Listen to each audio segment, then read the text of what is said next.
my name is Rachel Spence. I'm the public programs developer here at the Museum of History and Industry.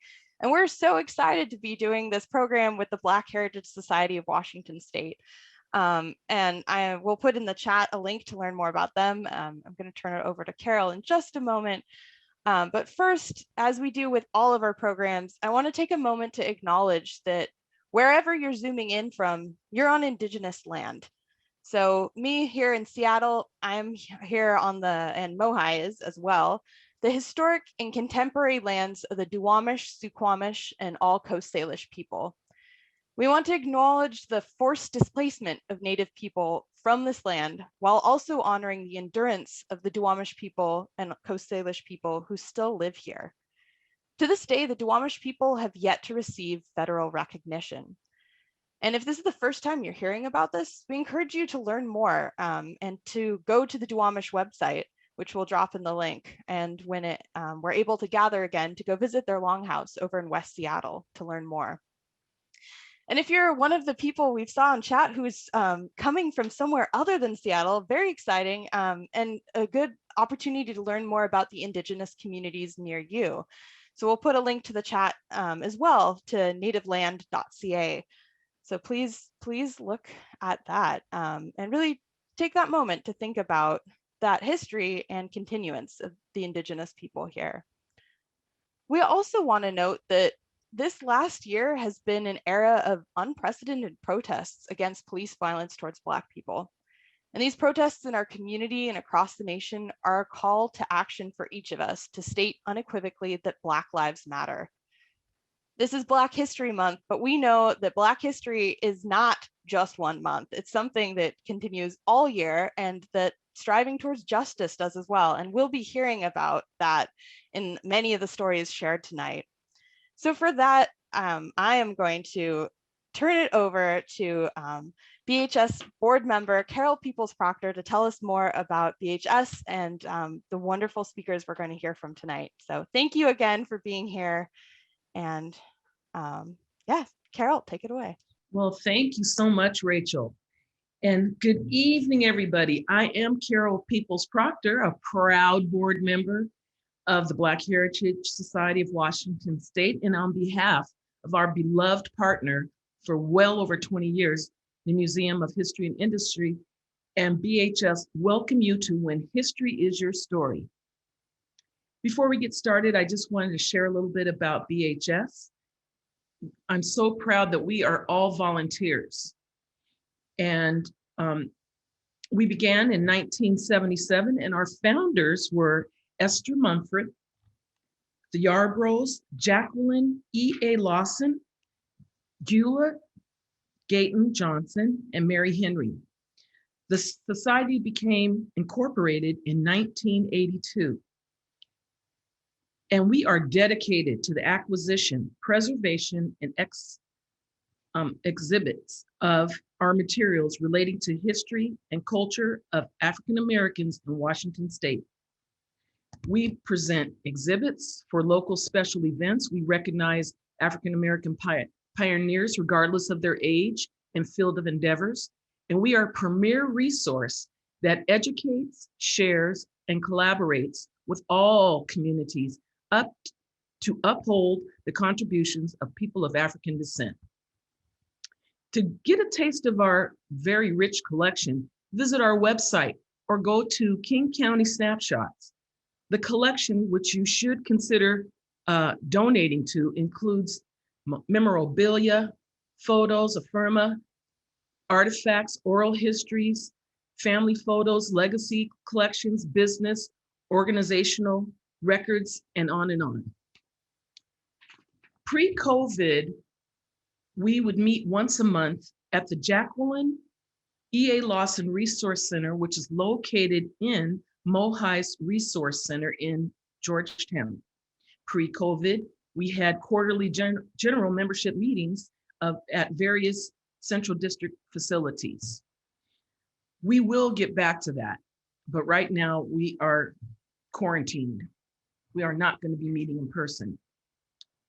If you'd like to become a member, again, go to our website and there you will find membership options. We also love donations. So I don't want to take you too long because we have such a rich program tonight. And, hopefully it doesn't go over an hour. But welcome, welcome, welcome. We're so excited that you're here. We love our Museum of History and Industry and our partnership. And with that, I'd like to introduce our president. Stephanie Johnson Tolliver has been our president for 3 years. We're trying to make it a permanent position. Can you help out? Stephanie, you cannot get voted out. So with that, I'd like to turn our program over to Stephanie, our president of the Black Heritage Society. Oh, hello, everyone. Carol, I don't know about that presidency until, death do us part. I'm not sure about that, but I'm loving it so far. Yes, hello, everyone, and thank you, Carol, my friend and partner and everything BHS. I absolutely love you and couldn't do it without you. Huge thanks and appreciation for our partners at MOHAI for co-presenting tonight's program. It's their tech programming and Zoom skills. It's everything that helps to bring this together for you tonight, in your home. In fact, Carol touched on the fact that we've, been partners for a long time with MOHAI. In fact, I consider us, we're an old couple. It was 1980 when MOHAI, was sponsored for our first annual BHS members meeting and Heritage Tea. Oh. And so, you know what, Carol? I think they put a ring on it. We're buddies now forever. Again, building on what Carol said, and I guess, I should describe myself too. We're doing descriptions this evening, and I am a Black woman wearing red glasses. I have my hair pulled back in a bun, and I'm sitting in my living room with Christmas tree lights on. Yes. So with that said, building on what Carol was talking about with our programming and outreach, BHS works to fulfill its purpose every day. We hold an archive of rich histories and legacies. Our shared stories, all of our stories, your stories, our stories, weave a history of pride and presence, and we acknowledge that this month, this Black History Month. And this is why it's important to record and document and preserve them. So I know you'll hear about that tonight. And tonight, in order that, we move along pretty smoothly here, it's my pleasure to introduce community members and friends of BHS who I know in various capacities that center around history and community. Our guests will share the history. History is their story. And as you listen, you'll discover some of what they share may also be your story, and maybe it touches a vein to inspire you to embrace your history. This evening, I will introduce you to the newly elected president of the Seattle Black Genealogy Research Group, Thomas Robinson, as well. So hang in there and wait for that, because you don't want to miss a minute of what everyone has to say, and also Thomas. So I'll get right to it with these introductions. I'll introduce each one, and then I will welcome them to the screen. So tonight, it is my huge pleasure to invite Eddie Rye Jr. He has set a standard for advocacy and activism in Seattle and beyond. Eddie has been involved in the struggle for racial, economic, and social justice for the last 50 years, believe it or not. He is the current host of Urban Forum Northwest Radio, 1150 AM KKNW. Eddie's activism includes the historic effort to rename Empire Way, if you remember that, in King County, to Dr. Martin Luther King Jr. Way. He'll share what motivates him then and now. And then our second guest is Ryan Donaldson. I've absolutely loved working with Ryan. It's been just over a year now, and he's here tonight wearing his archives and heritage and museum collections hat. He uses his skills to assist and consult with others to highlight histories. But this evening, Ryan is here to tell his own story. He'll be the storyteller this evening. He is a fifth generation grandson of a family who set out to escape slavery in the South to move to Washington State. He will share this amazing journey and how it continues to evolve for him and the rest of his family. And then I don't want to say last, but least, I'm going to give an introduction for the very fabulous Chardonnay Beaver. She is a strong and confident young woman who often uses her voice and uses that voice as a call to action and thought. She established Words of Wisdom by Char, a platform for community engagement and storytelling. Chardonnay is a student at the University of Washington and is a columnist for the Facts newspaper, where she is inspired by her family's media legacy.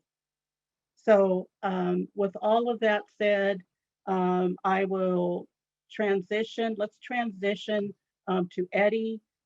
Welcome, Eddie. I want to see your wonderful face. Thank you very much. I appreciate it very much.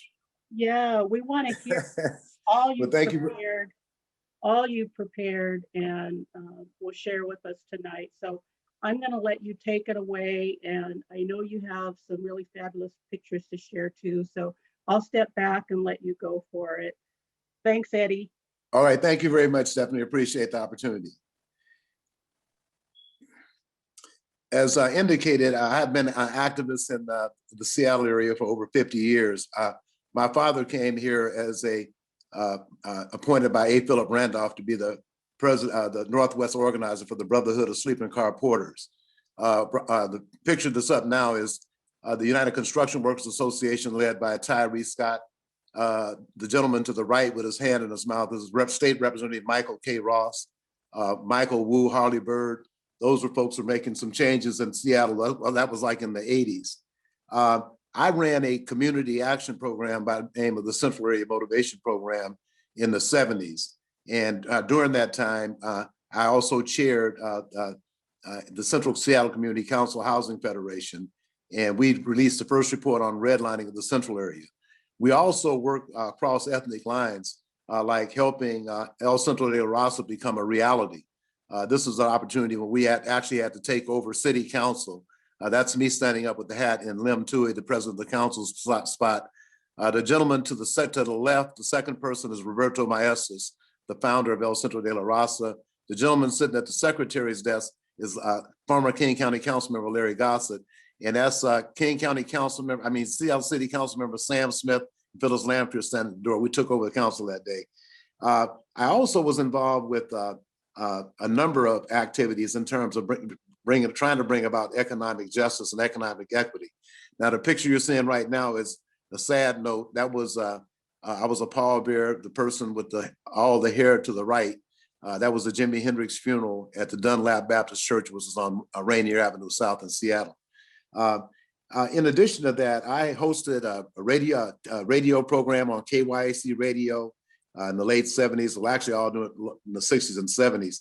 And in 1980, I was interviewing Reverend Jesse Jackson about an event that Stevie Wonder was having in January 15th, 1981, to impress upon the Congress and demand they make Dr. King's birthday a national holiday. And so Reverend Jackson said, well, since Seattle's so far away, why don't you come up with something local to memorialize Dr. King? And so after about 3 or 4 months and having the radio at our disposal, we were able to collect about 4,000 or 5,000 signatures. We took to the city council, and they looked at it for about a year. But before they did anything, they had chopped the street up 3 or 4 different times. But eventually we did prevail. Right now, this was when I was executive director of the Central Area Motivation Program. And you're looking at the far gentleman to the far left is Ike Alexander, who was vice president of the student body at the University of Washington. Don Costa Sewell, who was been denied tenure in the University of Washington Law School. I'm the person with all the hair in the middle. And Joe Brazil, who had a very popular class at the University of Washington School of Ethnomusicology School. They were both denied tenure. So I was active in terms of making sure that people had opportunities. In addition to that, we had a program that recruited students to take advantage of various opportunities. Certainly, a lot of issues have come up lately with number 45 being president. There have been some issues like, for example, in 1941, the Daughters of the Confederacy named Highway 99. They named that the Jefferson Davis Highway. And Hans Dunshee, a state representative from Everett, led a charge to change that, take that name off. And eventually in 2017, we were successful in taking Jefferson Davis, the President of the Confederacy's name, off of Highway 99. It went from the Canadian border to the Oregon border. The picture up right there is Reverend Dr. That's Dr. Art Fletcher, who is known as the father of affirmative action. And he's given this, displaying some wisdom, or giving Governor Gary Locke some information and some possibilities of restoring affirmative action. I'm to the right, but it didn't work. So for the last 23 years, this is in 1998, we've not had affirmative action in Washington State since 1998. So it's really been one mess after another. Another issue that I was involved with is that a friend of mine by the name of Jonathan Rosenblum, who works for City Council member Shauna Sawant, I went up to the North Cascades and kept seeing these signs of Coon Lake and Coon Creek. And he asked his neighbor, he never sees any raccoons. And the neighbor said, well, we're not talking about that kind of coon. Well, Jonathan got busy and I helped him. And we restored that name to the Black prospector and who homesteaded that property. His name was Wilson Howard. They restored the name to Howard Lake and Howard Creek on the state maps and also in the National Archives. This is a picture of me and Julian Bond in 1984. That was during the time when I was Reverend Jesse Jackson's campaign manager. We won one district that year, but it inspired a lot of people of color and women to run for office. In 1988, under the leadership of the late Charles Rolland, who computerized the program, Reverend Jackson actually won the Democratic nomination for president in Washington State. People still try to mess with it, but that's just a fact. So Reverend Jackson running, it inspired so many other people of color to run. It wasn't funny. They showed up everywhere. A few other things that happened is that in terms of economic justice, in the late 90s and early 2000s, we had to go around and actually close some construction jobs down once again because of the lack of Black participation. Even though we have all these policies and laws on the books, they're really meaningless if they're not enforced. So we have no choice but to go out and take care of business. Also, I want to mention that we wanted to name Highway 99 for a Civil War veteran who was buried in Snohomish County, the William P. Stewart Memorial Highway, but we still having problems with the Washington State Department of Washington State Transportation Commission. They're saying that we'll put a sign up by where he's buried, but the whole highway wasn't named for Jefferson Davis. And I said, well, why would you have a marker and a ceremony at the Canadian border and another one at Vancouver, Washington at the Oregon border? So we're still fighting that battle. Right there, this was a grand opening for the Jimi Hendrix Memorial Park, which is right by the African American Museum. And that is world famous coach Lenny Wilkins and outstanding musician Terry Johnson, along with myself. In terms of the education systems that we have that we've been dealing with, but I got to mention this lady here. She got famous the last couple of weeks, and that is Representative Stacy Plaskett out of the Virgin Islands. And I think she did a magnificent job during the impeachment proceedings, and she is a rising star. I mentioned the fact that I was on KYAC radio. It was a Black radio station. It was on for a number of years. Matter of fact, it used to be located on 3rd Avenue in downtown Seattle. In addition to that, I also want to mention that there are five brothers and sisters. One sister, my younger sister, who's a librarian, Brenda, deceased in September. In terms of the other activities I've been involved in 1981, after the interview with Reverend Jackson and changed the name of the street, we got the Mayor Charles Royer signed the bill to officially name the street, but some people at the south end of the street filed a lawsuit, and the mayor refused to put the signs up. So January 15th, 1983, we organized the first march, Martin Luther King March, which still goes on today, to protest the city of Seattle not putting up the Martin Luther King signs, and also demanding that the Congress makes Dr. King's birthday a national holiday. Later that year, on November 2nd, 1983, President Ronald Reagan signed legislation making Dr. King's birthday the third Monday in 1986. And 4 weeks later, on November 30th, 1983, the Washington State Supreme Court ruled the city of Seattle had the authority to change the name of Empire Way to Martin Luther King Jr. Way. Now that's my friend April Ryan. She's a White House correspondent with American Urban Radio. And that was at an event that I attend every year since the COVID. I haven't been able to, but that was at a brunch, the National Congress of Black Women, head up by Dr. Ife Williams, who is a columnist that is regular featured in the Seattle Medium newspaper. The Congressional Black Caucus I've been involved with for like the last 12 to 15 years. My daughter Angela was the executive director of the Congressional Black Caucus from 2010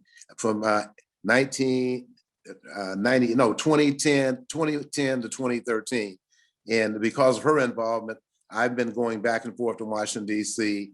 And hoping that we can get some resources back here that they have in Washington, D.C. It's a little different story. But before I close out, I just have to comment on what's happening right now in Washington, D.C. We see 3 people of color who are in line for cabinet positions, and all of a sudden tweets make a difference. But for 4 years, the same people saying that are complaining about this one lady's tweets in particular didn't say anything about Donald Trump's tweets. This picture you're seeing now, that's my daughter Angela to the far left. And these are some folks who received awards at the New York Urban League's annual dinner. And I've been standing in between Reverend Al Sharpton and a gentleman by the name of Common. So those folks do a lot of work in the community, and I'm proud to be associated with them.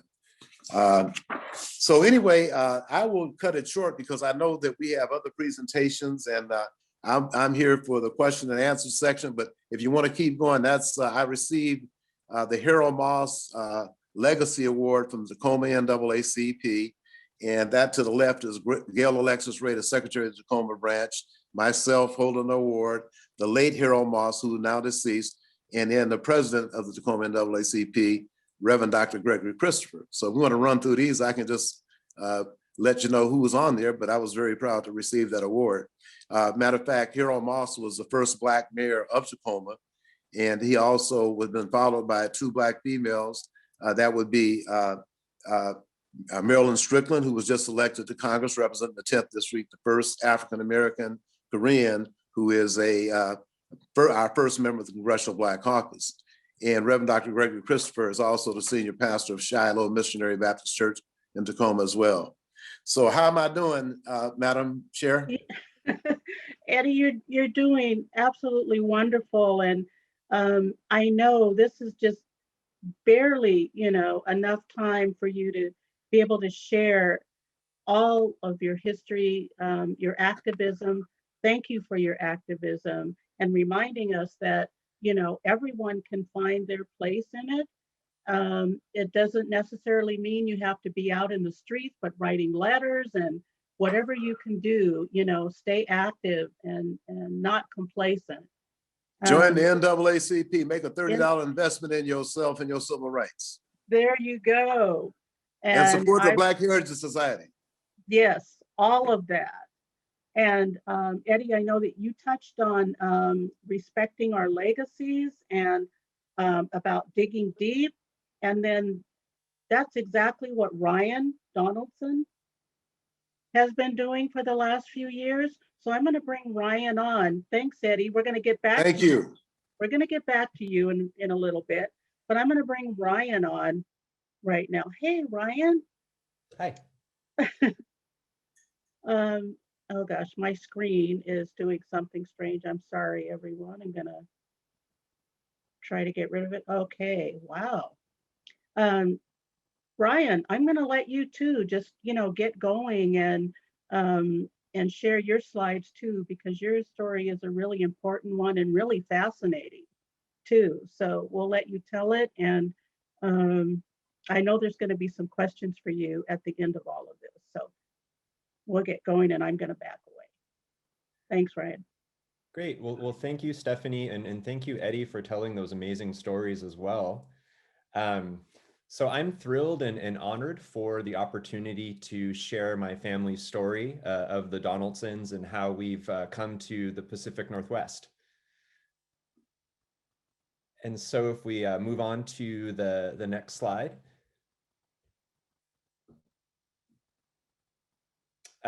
So really, in terms of getting to understand my family's story and how we've come out west, really what you see here on the screen is the cover of the Donaldson Odyssey, Footsteps to Freedom. This was written and edited by my relatives Lillian Babe Donaldson Warren and her husband Robert Bob Williams. They self-published this book, and it is really an incredible document to understand the origins of our family and, again, how we've made it out this way. Babe and Bob, they researched extensively. They traced relatives back to the 18th century. They obtained documents here in Seattle, in Alabama, in the National Archives, and we really are indebted to that contribution for having a better understanding. And if we move on to the next slide, thank you. So here's a photo of Lillian with her father, Henry Donaldson, so my great-granduncle. And we're just so fortunate for being able to have this foundation of knowledge. And really what it's based on was deep research into vital records, property records, legal and military documents, and perhaps most importantly, our oral tradition, our intergenerational family stories. And so about 2 years ago, I began a collaboration with my relative, Al Butch Smith Jr., my father, Raymond Donaldson, and other family members to expand upon this knowledge and to incorporate other types of material, digitized newspapers, oral histories, and all kinds of things.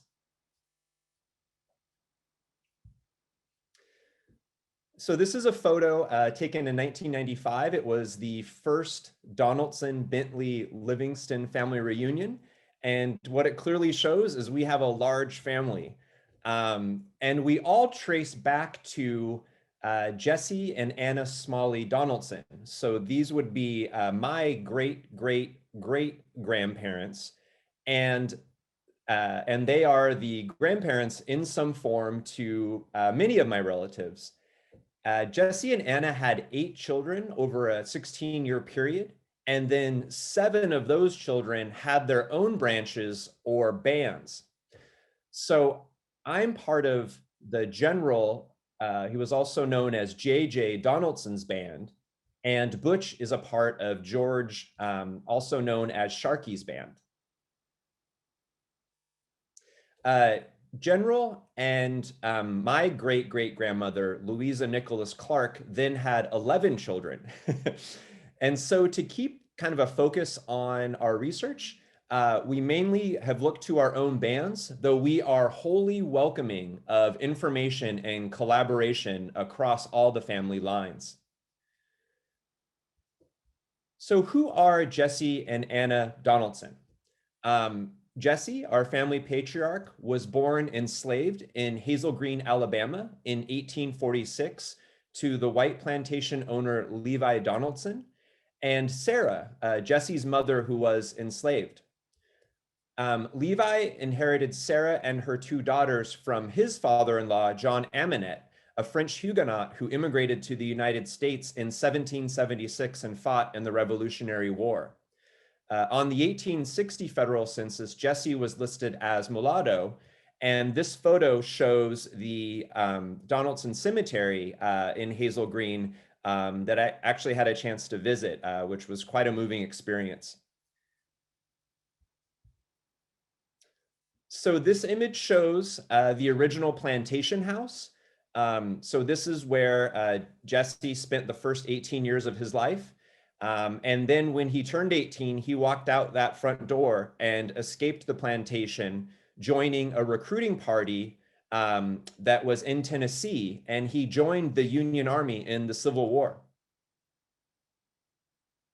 Jesse fought bravely for the 15th Colored Infantry.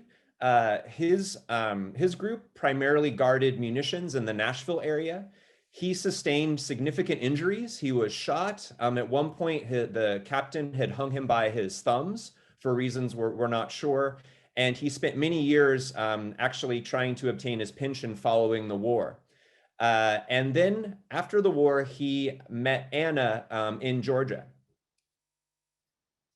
And it was during this time that they met Jim Shepherdson, also known as Shep or Big Jim, a politician and labor recruiter who worked with the Northwest Improvement Company. It's estimated that Jim recruited 800 African-American coal miners to Rosalyn alone, and he was a spokesperson and a community leader for the community. This image is a map that was published to show the various areas where there are mining towns in Washington state. The red arrow shows Rosalyn, and as you can see, it's organized by county to show the prevalence of all of these sites, and they follow the train lines that were established out into the state as well. This image is an advertisement for Rosalyn Coal, and really is one indication among many of the central importance of coal as an energy source for the Seattle area. In 1890, over 450,000 tons of coal were produced in the Rosalyn mines, which was about 80% of the output of all of King County, including Seattle. So this next image is one of my favorite photos of the Donaldson family. This is a photo that was taken in the early 1900s. Sharkey is in the back row, the second from the right. We believe that General is next to him on the left-hand side. And although we do not have any photos, known photos of Jesse, he had passed on in 1904, there are times that I look very closely at this photo and I wonder if the man on the far right could be him. While the family was in Rosalyn, they worked the mines, they farmed the land, they bartered and traded with their neighbors. General had, in 1910, a high yield of onions, amongst other crops that he was producing at that time. And this is an image from the Seattle Times in 1997. It's a photo from the 1920s that show the next generation of the Donaldsons. My great-grandfather, Ardith, is on the far left-hand side. And going into the 1920s, most of the family had moved on from Rosalyn to Yakima, Seattle, Bellevue, looking for work, looking for other opportunities. This image here is a plat map that shows the original Donaldson home location on Montana Avenue and First Street in Rosalyn. One of the things as I think through, all the different reasons for the family coming out, really looking to the fact that there was an opportunity for home ownership and being able to be entrepreneurial. General was the first family member of ours to move to Rosalyn. We have the passenger list indicating that he came in May of 1891 and he was only 13 years old. It was while everyone was going through Minneapolis, Minnesota, that Pinkerton armed guards boarded the train. And it was at that point that they were then informed or realized that they were breaking a strike for the coal miners that were here. And I just think how harrowing it must have been, for a general and for everyone aboard, to be pondering this as they were headed out this way. And there's a docudrama, the South by Northwest series, the Rosalind Migration, that dramatizes this to kind of give a sense of what it would be like. And despite these challenges, our family really made the move for a glimpse of a better life.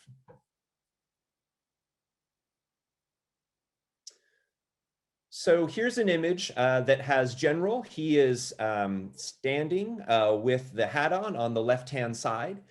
And posing in front of the car is his son, William B. Donaldson. B in 1935 was briefly married to Lily Caton. Lily is one of the daughters of Horace and Susie Revels Caton. One very interesting point is that the Caton's Queen Anne style home located in Seattle's Capitol Hill neighborhood was just last week unanimously approved to be a city landmark.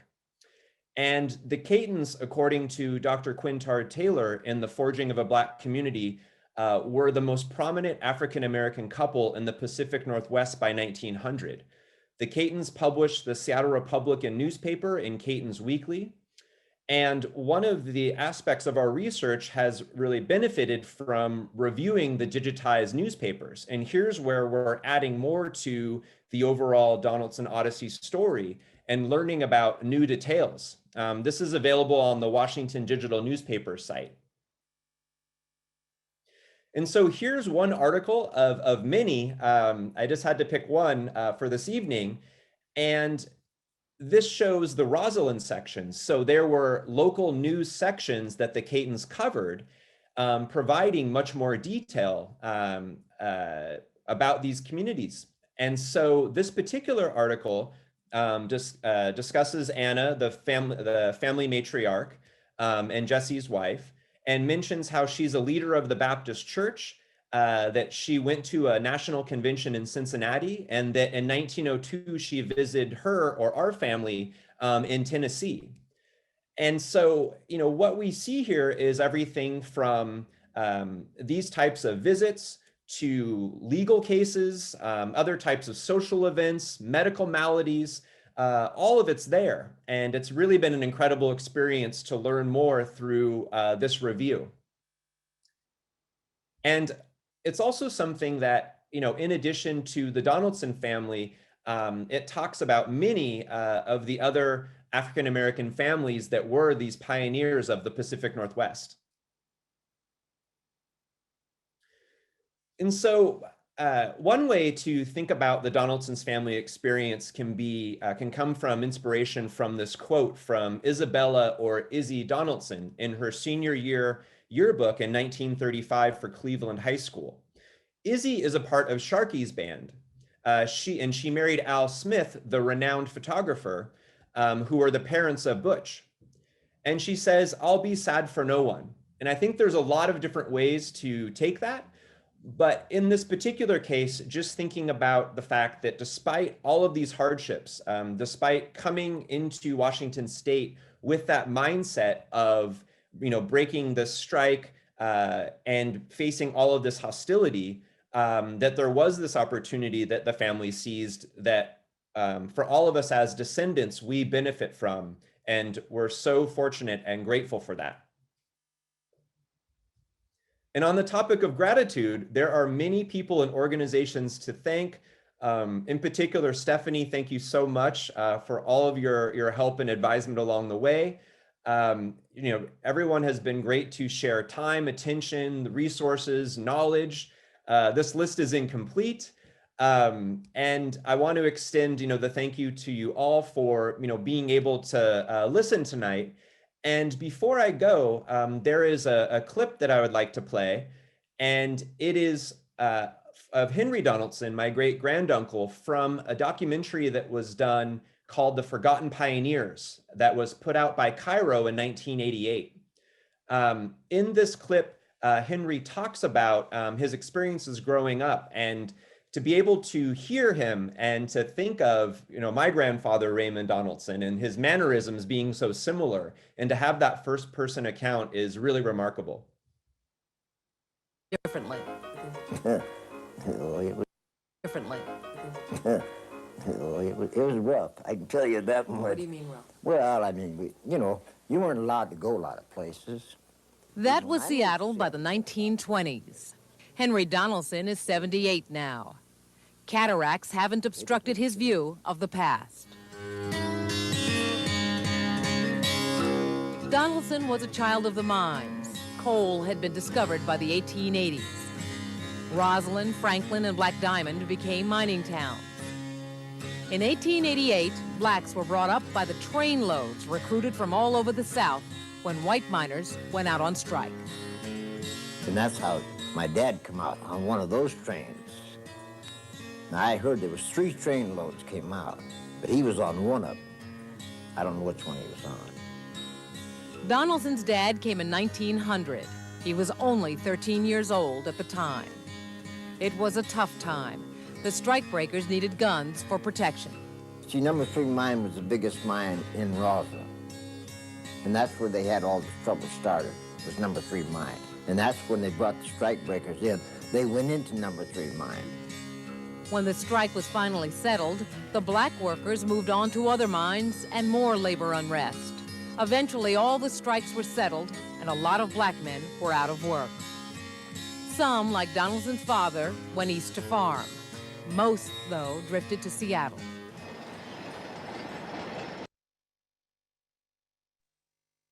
Thank you. Oh, Ryan, okay, that I was just ready for the next clip. That's wonderful. That's really great history, and your genealogy search always motivates me to, want to get my stuff out and get busy again, building that family tree. And once you get the bug, it's like no going back, right? So really appreciating your story, and I can't wait, when we talk again to hear what else you discovered, because you just keep digging and it just keeps getting better. So thank you, Ryan. And we'll come back.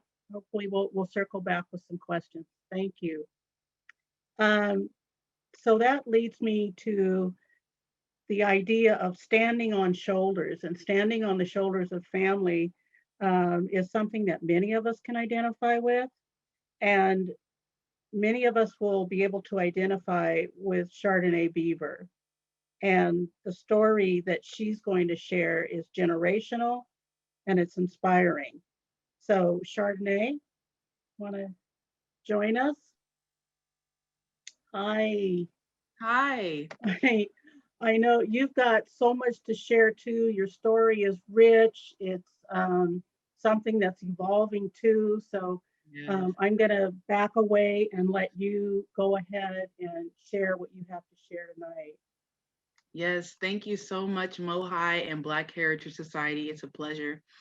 To briefly describe myself, I am a Black young woman. My hair is slicked back in a bun. I'm wearing this creamy beige blazer and I'm smiling. So good afternoon or good evening. My name is Chardonnay Beaver, and amongst many things, I am proud to be the granddaughter of Fitzgerald Red Beaver.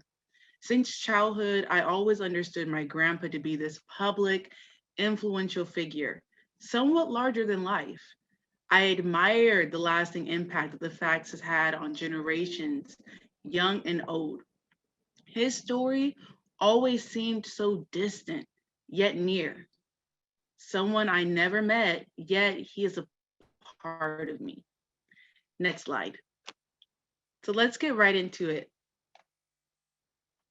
Born in Martinsville, Virginia on January 18th, 1922, he was born into an interracial relationship. His mother white, his father Black.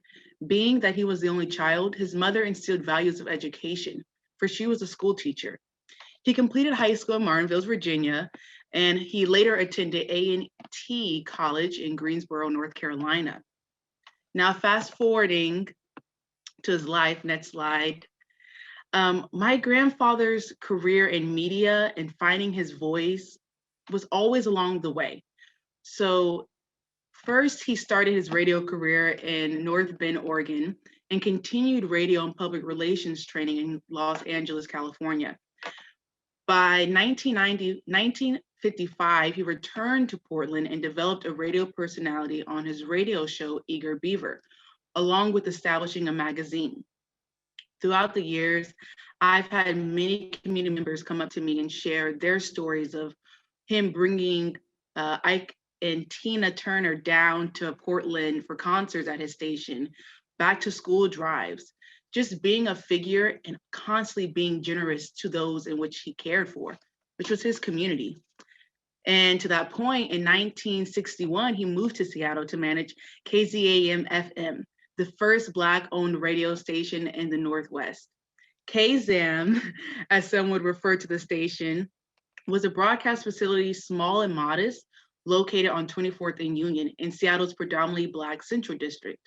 The station featured Northwest radio pioneers like jazz connoisseur, the late Bob Summerize, and other personalities like Larry Braxton and Mr. Century.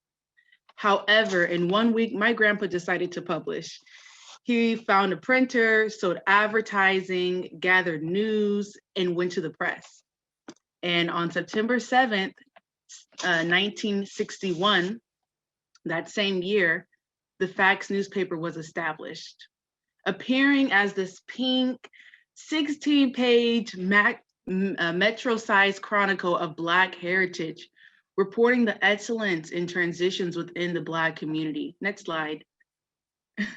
And here you can see an image of the Facts. We have that historic, iconic car all mounted on top of our roof, and the billboard, the letterboard, and where we put all our information. And so by 1962, he left KZAM, and I quote, "The job just was not for him." My grandfather was 40 years old when he left KZAM and a year into the Facts. Next slide. And so during this period, throughout the course of the Facts, I mean, we've been blessed to survive recessions and echoes of housing discrimination and so many other forms of oppression and economic injustice. But the civil rights movement and the activism within journalism during that period was capturing our stories and singing our praises. The location of the Facts, again, it was on East Cherry and then Empire Way, which is now East Cherry and Martin Luther King Jr. Way. Shout out to Eddie Rye.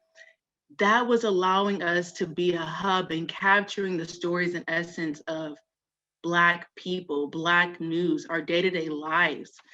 And in the paper, there was features of columnists like Harold Murphy's Unbroken Chain, which was a poetry column, Kwame, also known as Amari Garrett's 40 Acres and a Mule, which was a critical analysis of the status of the Black community, history, and heritage.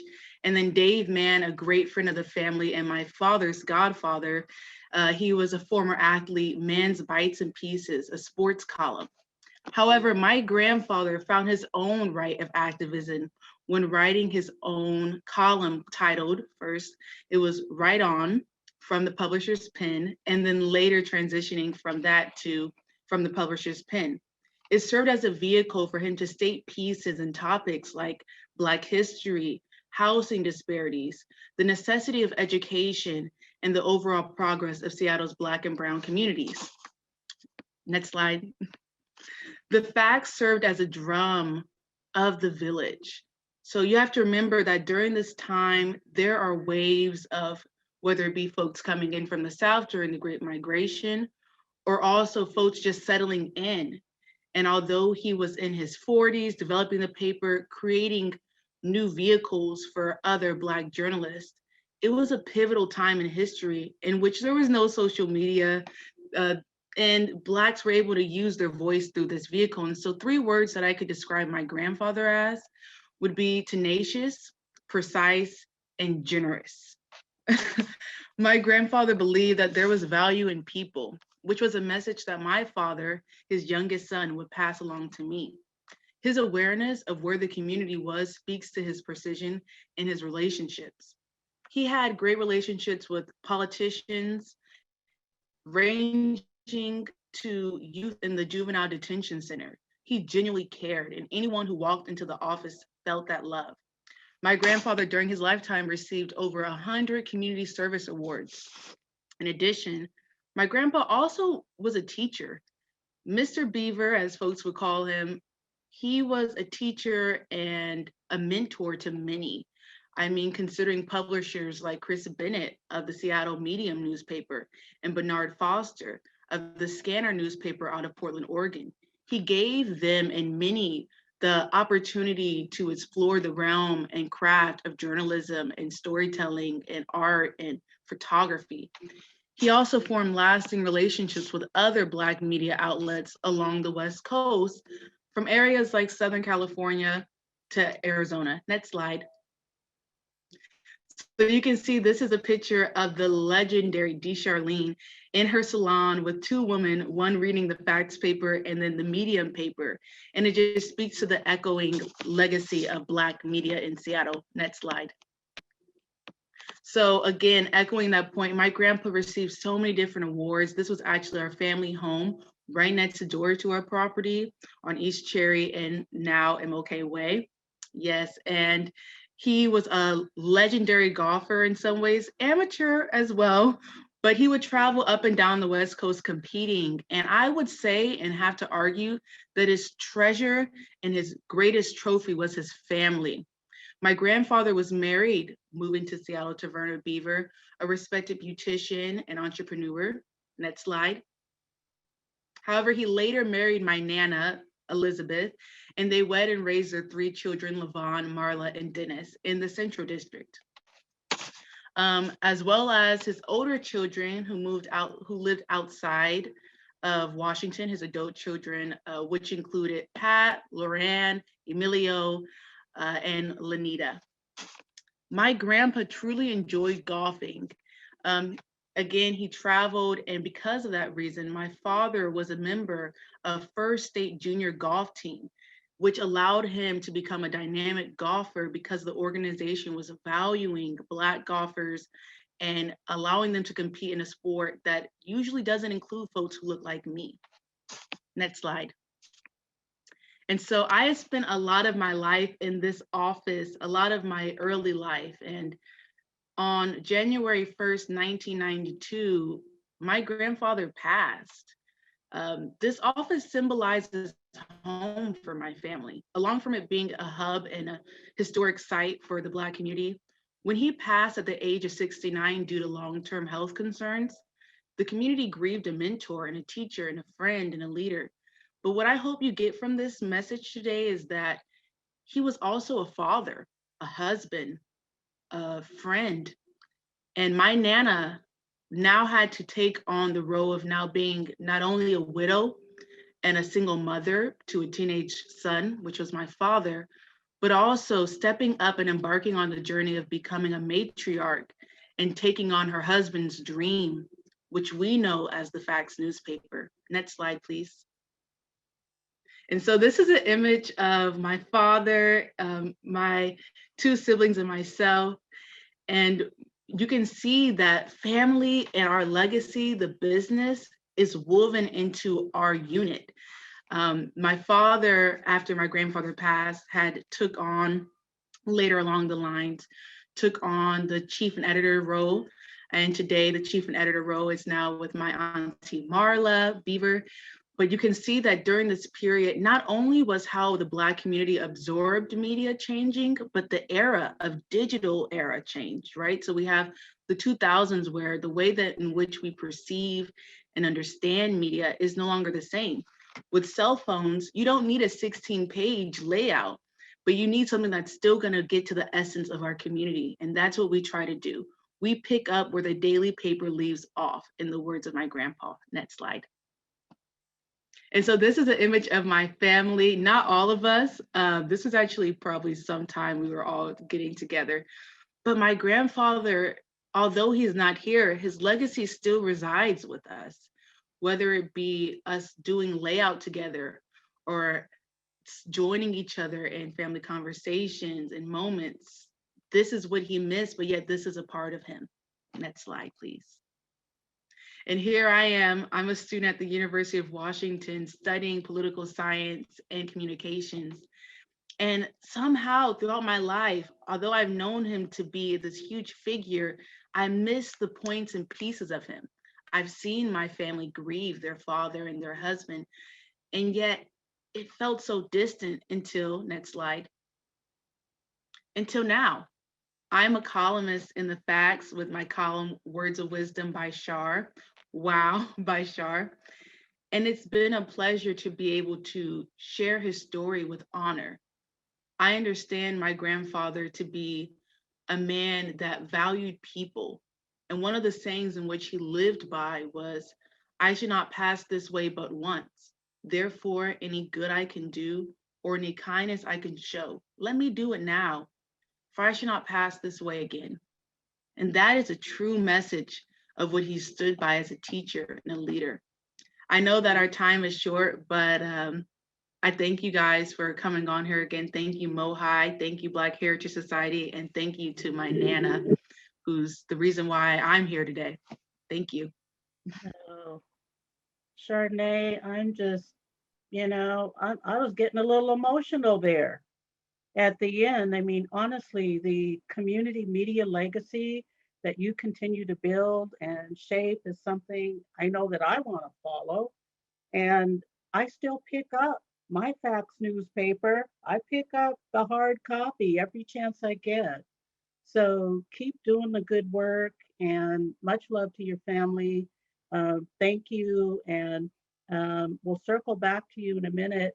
Hopefully here with some questions. I see there's questions coming in. So we'll just keep moving. I know this is fast and furious, everyone, and all of these stories have been so rich, but I want to be able to introduce you at this time to Thomas Robinson. The root of our stories and the legacies can be traced in our genealogy. Are you curious about that? I mean, did you know that there is a Black genealogy research group that meets here in Seattle? One of the ties that binds BHS to BGRG is the founder, Jacqueline Lawson, because she is a public historian and published author who was the founder of BHS, co-founder in 1977. You heard Carol say that earlier tonight. So Thomas, we both stand on the shoulders of Jackie Lawson. So welcome, and please tell us some about the Black Genealogy Research Group. Well, first I'd like to say it's been a rich time. The stories, Chardonnay, Ryan, Eddie, and Chardonnay, I think, in fact, I live across the street from one of your co-workers, Chris Bennett. He and his family just live right across the street from me. So I have to let him know that I was in a session with you this evening. But I'm the new chair for the new president for the Black Genealogy Research Group of Seattle. Jacqueline Lawson, as well as Edith Gibson Giles. They both were the founders way back in the early 90s. The members have been assisting one another on sharing their stories, information gathering, research techniques, expertise and experiences related to individual journeys in their African American roots. And we currently are meeting virtually on Zoom, like almost everyone, the first Saturdays of the month from 11 to 1. So this is a personal invitation to everyone online to feel free to send us a message via our Facebook page to Black Genealogy Research Group. And our meetings are free for drop-ins, but we're also welcoming newcomers. And so we would, it takes a village to kind of get things going. So we would hope at some point you would join the Black Genealogy Group. Our next meeting is coming up Saturday, March 6th, and we'll be featuring storytelling. And in April, we're putting on the final touches of having a guest speaker come in. I can't give you the details at the moment, but check in with us. And again, it's just been great to be here. I can remember transferring up to the University of Washington from Cal State, and all I heard was Eddie Rye, Eddie Rye, Eddie Rye. And at the time, we were trying to get the Black Student Union established at the University of Washington, and he was instrumental in that as well. So just want to say thanks for all of the stories. Ryan, your story about your family has been just really inspiring. And again, Chardonnay, thank you so much. Thank you, Stephanie.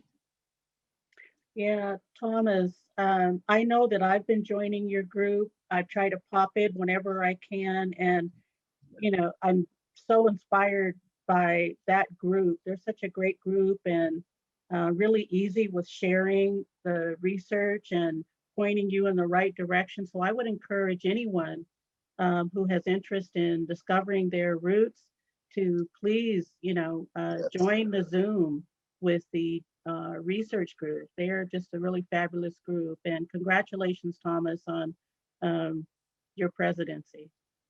Thank you so much. Thank Okay. you. So, you know, here we are at 7:36, and I've been seeing some questions here in the Q&A. I don't know, how are we doing, Rachel? Do we have time to get to some of these, to get to a few questions? No, I don't hear Rachel. So I'm gonna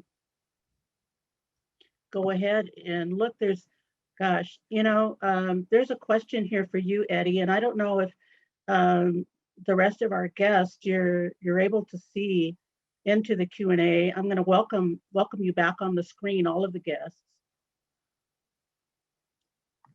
And there's a number of questions here, and why don't we pull one for each one of you?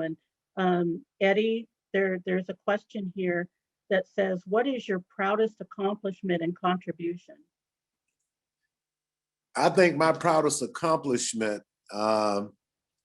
really is honoring Dr. Martin Luther King Jr., not only with the street, but also after it being in 1986, after Ronald Reagan had proclaimed the King holiday the third Monday, 1986, Ron's King County Council member at that time, Ron Sims, and Bruce Olson, Republican, they sponsored a proclamation to name the name for Dr. King.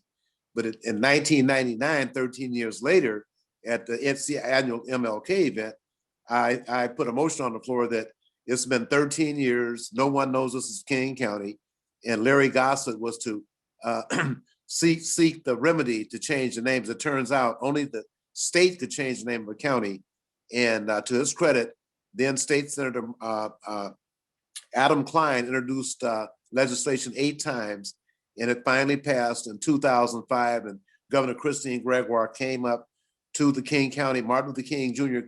courthouse and signed the legislation. But then it took us another 18 months to get his picture. They didn't want to use Dr. King's image as an official logo. Some council members had a picture of the county courthouse, and I said, that is not Martin Luther King Jr. So, but anyway, we prevailed, and you see Dr. King's picture on all the metro buses, all the county stuff, including the sheriff's cars. Yeah, Eddie, that was some really great work that you did and rallying the community. And I often wear my Martin Luther King pin, you know, with much pride. So thank you so much for that activism. I remember that well. There's a question here for you, Ryan, too, about your research and your journey, where it says, were there any discoveries about your family that surprised you? And if so, did it change the scope of your research? Yeah, that's a great question. You know, one thing that you know, that going into this project, you know, that I first encountered is like a lot of documents to try to understand my family. You know, so the military records. You know, the reason that we have this information about Jesse is he was fighting for his pension for years. He actually didn't get it until shortly before he passed on. So, you know, that was kind of the initial element. And then what we have in terms of family photos. But really what was surprising was these incredible oral histories that really fleshed out and added so many additional dimensions to, you know, kind of my initial understanding. And I really want to thank Esther Mumford for her contributions to this.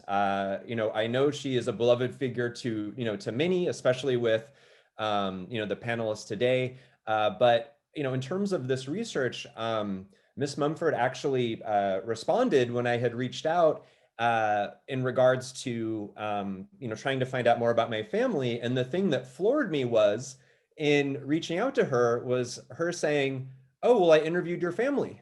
And so she then directed me to an interview that she did. And this was an interview with Al Smith Sr., the incredible photographer, and Izzy Donaldson Smith, my great grandaunt. So it was really amazing to have that all come to fruition. And so I contacted the Washington State Archives, and within a few days, I had the transcript and the audio recording. So here I am listening to them in their own words, talk about their experiences. And, you know, one thing just as a mini surprise within that was that several times Miss Mumford and Al Smith would ask Izzy about talking about her childhood in Roslyn, and she didn't really want to talk about it. She was more interested in talking about, you know, coming into Seattle. And when you think about when she was born, there really weren't that many African Americans left in Roslyn at that time. So it, you know, it makes a lot of, it was more exciting to be in Seattle for a variety of reasons as well. So, you know, the idea that we want to really consider, you know, how memories and how, you know, those of us that have them and those of us that are seasoned in our years can contribute and add, you know, add much more to that overall picture. Yeah, that's a great story. And I know we often talk about going down the rabbit hole, right, Ryan? I mean, you know, because once you get started, so that's really fabulous to hear about your conversation with Esther and, you know, where that led you. So thank you. And Chardonnay, there's a question here too, and this is something I'm wondering is, what are the ways for younger people like yourself to get involved in the Black community in Seattle? Oh my gosh, there's so much. There's so many ways to get involved. What I will say first is that, again, going back to what my dad has instilled into me, there's value in people. So you have to have a genuine care for how you're approaching the community. It's not easy to be front and center, and that's why I applaud people, give them their roses while they're here, like Mr. Rye, like yourself, Stephanie Tolliver. There's so many who have done the work. So what I would say is meet with elders. Service is a way of bringing healing and unifying our community. Meet with your elders. I've done stuff with the Roots Family Picnic. It's been a complete pleasure being a part of that. And that was a way that I could say, okay, I'm one, gaining knowledge, but I'm also taking away from my own ideas of what this community should be and adding to it as a younger person, right? Building onto that foundation that was already there for me. And as far as media, well, come down to the facts and talk to us. If you got a column, if you have an idea, come down and let's talk. Okay, well, I love that. You put it out there now, you know, to the world. There's a number of questions here, and I know that earlier when I was talking to Rachel, we thought that maybe what we could do here, and if our guests agree, is that we gather, you know, these questions and then send them out to you, and if you would be willing to respond, because I know we're all like kind of looking at our watches, and we really wish we had another hour or 2 hours, you know, turn it into a seminar, you know. we're just going to have to do more of this. And with our partners at MOHAI, I think we can make it happen. So thank you so much, guests, for coming on and sharing with us tonight. And I hope that it instills, just a little bit with everyone to want to dig deeper into their own histories. So thank you, thank you, thank you, and thank you. And MOHAI, so much appreciation for you. You know I love you. And I'm going to toss this back to Rachel. And just to say, Rachel, Nicole, Wendy, woohoo! Thank you. Carol. Thank you. Oh my goodness. I just I kind of am speechless. I'm still taking in all these stories. I feel so honored that I was able to hear from all of you. And I'm grateful that this is recorded. All of you, we will be sending out this link because each one of you, Eddie and Ryan and Chardonnay, had such unique and insightful things to say. And it just I'm always struck by how deep the history is of this place, and so much that, I work at a history museum, but there's so much I don't know. And then also always struck by how personal history is, and how pulling those threads back into the past really gives you such more of a sense of your family. And so thank you to Thomas for being here and talking with how people can really go and do that research to find more of that family history. It's just amazing. And so for everyone here, I know Thomas was I saw somebody put the email for the Genealogy Society. So if you want to, could you say again when the next meeting was?